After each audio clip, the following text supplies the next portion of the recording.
Technology presentation by Lori Paston for the Contemporary Issues and Trends in Special Education class.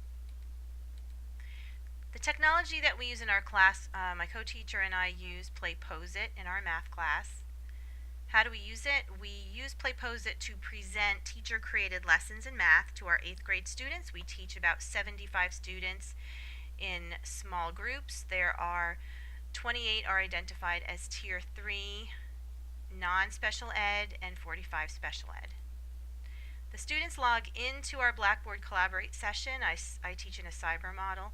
They meet with their teachers for announcements, instructions, group activities, mini lessons, and then they log into their online school to open the current Play-Posit lesson. The students are also provided opportunity for pre and post lesson remediation and reteaching. We chose Play-Posit because Zaption is what we used to use and it was discontinued, and Play-Posit replaced it, and she pays for a yearly subscription that is reimbursed by our school.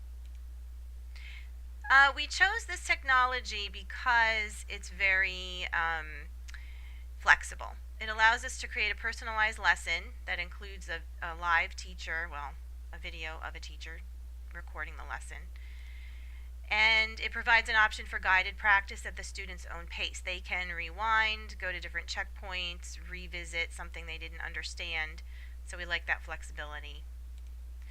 It provides an opportunity for us to incorporate formative assessment. So we can actually, at certain checkpoints, put in little mini assessments to see how the students are doing with the lesson. And then we can redo the lesson. We can change parts of it. We can differentiate different lessons for different groups of students depending on need. It allows us to embed URLs, and here we see a student who is working on balancing equation using one of the websites that we sent them to, and they're balancing equations using manipulatives.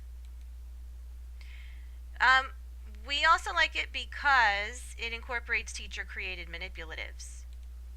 A certain group of our students was not able to understand how to complete this problem. So we use manipulatives to show them that that when they have +3 and they have -3, order matters. So this is not a good example of that, and order matters, but that these cancel out, and then the student would be left with 0. They would be able to visualize that. We also like and chose Play-Posit because it gives us lesson analytics, so we can look and see on a spreadsheet which students in which classes mastered which skills or did not master skills. And we like it. It benefits our students with disabilities because many of our students' SDIs they need frequent breaks. So this reduces frustration. They can take breaks. They can have time to refocus. They can move basically at their own pace through the lesson. We can break the lesson into smaller chunks. We can incorporate manipulatives, which many of the students require.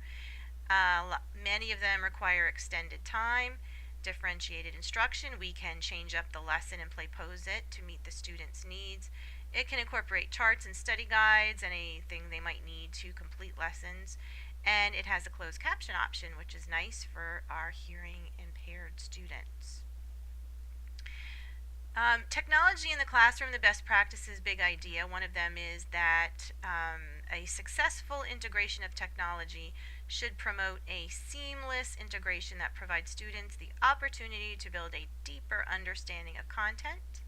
The British Journal of Education Technology summarized the work of Gruba and Hinkleman, and they found that blended learning is at its best when it is used to boost learning, engage learners, and support their actions. The SAMR model looks at technology in the classroom in 2 basic ways. It can enhance or transform learning. It can act as a substitute or provide some kind of functional improvement, augment the learning, or it can completely modify or redefine what the student is learning, providing tasks for the student they could not have conceivably visited without the technology at hand. In summary, technology in the classroom should seamlessly replace, enhance, or provide new opportunities to make meaningful connections with existing curriculum while engaging students. And PlayPosit does this. It replaces some of the direct teacher instruction. It frees us up so that we have time to work in smaller groups, the main reason why we use it. It enhances learning by meeting students' SDIs, in part by allowing students to have some control over the speed at which they learn. And it also gives them opportunities to engage in academic enriching activities at their own pace when they need that. So the whole class doesn't have to move together. It provides opportunities for students to engage in simulations that teachers could not realistically recreate in the classroom. And here are my references.